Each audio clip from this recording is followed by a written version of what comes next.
Hello guys, welcome to share Bazaar. Sunday के दिन TCS 20 years अपनी लिस्टिंग के कंप्लीट कर रहा होगा, लिस्टिंग एनिवर्सरी बना रहा होगा। ये जो 20 साल बेमिसाल रहे हैं टीसीएस के, उस पे सुमित ने एक बढ़िया सा प्रेजेंटेशन आपके लिए रेडी करा है। दिखाइए भाई डॉक्टर साहब। तो देश की दूसरी सबसे बड़ी कंपनी टीसीएस की लिस्टिंग के 20 साल पूरे हो गए। दरअसल ये कंपनी का जो स्टॉक था वो 25 अगस्त सन 2004 को लिस्ट हुआ था और वहां से लेके अब तक यानी कि 25 अगस्त 2024 तक आते आते करीब 20 साल इसकी लिस्टिंग के पूरे हो चुके हैं। और इसने ना केवल देश में एक अच्छी ग्रोथ दिखाई है आईटी स्पेस को लेकर, बल्कि इसने निवेशकों को भी काफ़ी हद तक रिवॉर्ड करते हुए दिखाई पड़े हैं। कई सारे फैक्ट्स। पहले तो ये प्री एडजस्टेड यानी एडजस्टमेंट के बिना टीसीएस का जो इशू प्राइस था वो 850 रुपये पर शेयर के आसपास था उस समय पर। उस समय पर कंपनी ने कुछ ओएफएस भी किया था, कुछ फ्रेश इशू भी किया था और करीब करीब 5400 करोड़ रुपए के आसपास की रकम जुटाई भी थी। उस समय की आईपीओ की डिटेल है।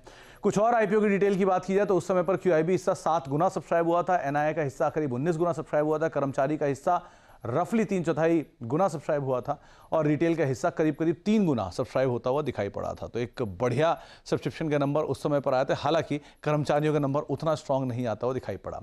कंपनी ने 2006 में 1:1 बोनस दिया, 2009 में भी 1:1 बोनस दिया, 2018 में भी 1:1 बोनस दिया। मल्टीपल बायबैक्स भी कंपनी कर चुकी है इसके अलावा। तो ये कुछ शेयर होल्डर्स के रिवॉर्ड है जो दे चुके हैं। कंपनी से जुड़े कुछ और इंटरेस्टिंग फैक्ट, जहां पे देश की दूसरी सबसे बड़ी कंपनी है मार्केट कैप के लिहाज से, आईटी सेक्टर की ये सबसे बड़ी कंपनी है मार्केट कैप के लिहाज से भी और प्रॉफिटेबिलिटी के लिहाज से भी।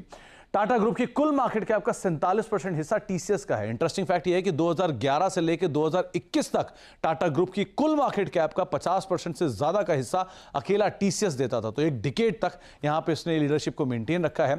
टाटा ग्रुप की मार्केट कैप का ऑलमोस्ट आधा हिस्सा अभी भी टीसीएस से आता हुआ दिखाई पड़ रहा है।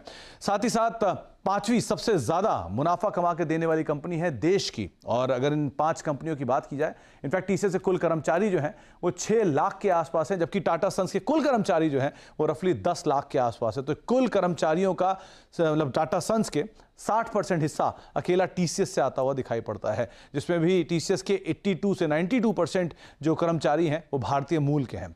ये देश की सबसे ज्यादा मुनाफा कमाने वाली कंपनी। इसमें रिलायंस इंडस्ट्रीज 78,000 करोड़ रुपए का मुनाफा, एसबीआई 70,000 करोड़ रुपए का मुनाफा, एचडीएफसी बैंक 70,000 करोड़ रुपए का मुनाफा और इसके अलावा जो 2 और कंपनियां हैं उसमें ओएनजीसी करीब करीब 50,000 करोड़ और टीसीएस 47,000 करोड़ रुपए का मुनाफा कमाने वाली देश की 5वीं सबसे बड़ी कंपनी के तौर पर शुमार है। तो एक टाटा ग्रुप का ज्वेल जिसकी लिस्टिंग के 20 साल पूरे हो चुके हैं। ज्वेल और टाटा ग्रुप का कैश काउ जैसा रखना रखिए। सबसे बड़ी, सबसे